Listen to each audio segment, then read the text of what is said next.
2. I call the member for Denison. Thank you, Deputy Speaker. And again, I will be supporting the member for Indi's amendment because clearly the attempt by the government to greatly increase the exemptions to the FOI framework are unwarranted. Again, as a matter of principle, the effort to do this will be an impediment to the community's access to information, thereby promoting democracy through public participation and scrutiny. I mean, I think that's self-evident. I don't need to talk in any more detail about that. Surely we should be doing everything to shine a light on governance and public administration, and we should be taking no backward steps in that regard. I'd also make the point that, in fact, the member for Indi has already touched on this, the Robo-Debt Royal Commission made a very, very clear recommendation, and I'll read it. The government should end the blanket approach to confidentiality of cabinet documents. To give effect to this section 34 of the FOI Act should be repealed. The wide range of class and conditional exemptions in the FOI Act is sufficient to protect the public interest in relation to cabinet documents. The mere fact that a document is a cabinet document should not, by itself, be regarded as justifying maintenance of its secrecy.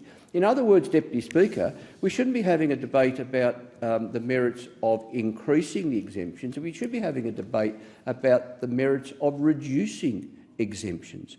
Now, Deputy Speaker, I would like, and this is going to be a little bit indulgent, so bear with me, I'd like to recount something out of my own personal experience. Now, the students of ancient history in the Federation Chamber might remember that 20 or so years ago I got myself into terrible strife when I resigned from the Office of National Assessments and went to the media and accused the Howard government of misleading the Australian community over the reasons for the invasion of Iraq.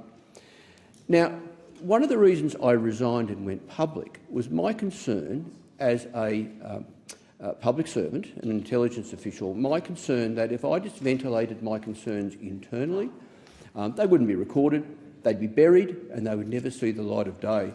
And heavens, if for any reason one day there should be one or in fact two inquiries into Australia's misplaced for the invasion of Iraq, there'd be no record of it.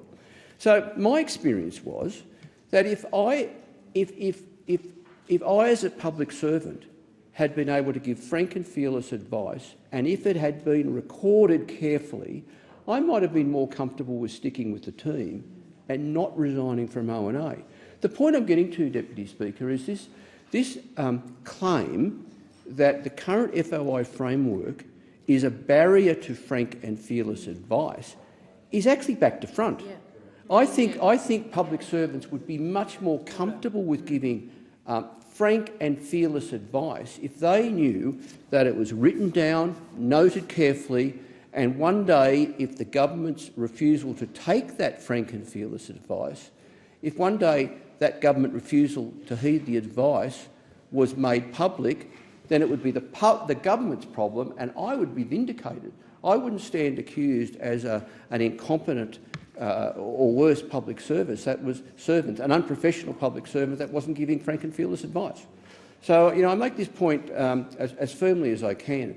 The claim that frank and fearless advice is not being provided because public servants are scared of their advice one day being publicised, it's quite misleading. In fact, it's terribly misleading. We have a world-class public service, really world-class, and it's populated by officials and senior officials who want to give frank and fearless advice, and they want it to be recorded. And they are quite comfortable with their advice being one day publicised, in particular if the government makes a misstep or a serious misstep by accidentally invading a country for fraudulent reasons, then that advice would clear those officials of any sort of incompetence or unprofessional behaviour. So good on the member for Indi. It's another good amendment and I'll be supporting it.